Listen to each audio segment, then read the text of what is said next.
जब देवरा जबान छुआता मोरा लहंगा से तेल चुआता। जब देवरा जबान छुआता मोरा लहंगा से तेल चुआता। जब भारे अकवरिया हो फूका उठेला भितरिया हो। जब भारे अकवरिया हो फूका उठेला भितरिया हो। उठला लिकाना बाली छुआता सखी लहंगा से तेल चुआता।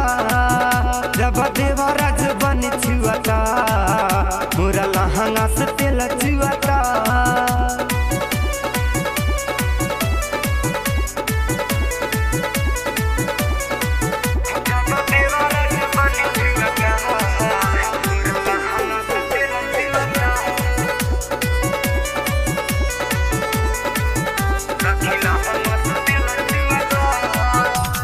चढ़ली जवानी खूब करे मना मानी मोरा भेदना में छेदना भिड़ावेला। बावे बड़ा कबा वाली चूसे उठावा के लाली गाली पावलो पे दूरी नहीं भावेला। गाली पावलो पे दूरी नहीं भावेला। ऊपर चढ़ली जवानी खूब करे मना मानी मोरा भेदना में छेदना भिड़ावेला। बावे बड़ा कबा वाली चूसे उठावा के लाली गाली पावलो पे दूरी नहीं भावेला। सैया बाड़े नाही घरिया हो लूटे जमा के लहरिया हो। राजा बाड़े नाही घरिया हो लूटे जमा के लहरिया हो। मुरा कोमला कलाई छुआता सखी लहंगा से तेल चुआता। जब देवरा जबान छुआता मुरा लहंगा से तेल चुआता। तेल चुआता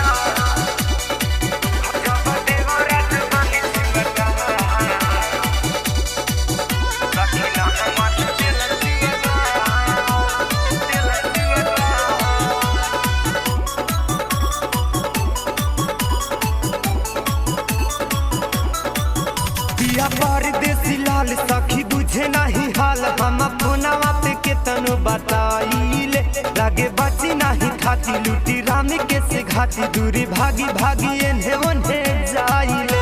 अरे का बताइए सखी पिया परदेसी लाल सखी बुझे नहीं हाल। हम फोनवा पे केतनो बताइले लागे बची नहीं खाती लूटी रामी के से घाटी। दूरी भागी भागी एन्हे ओन्हे जाइले।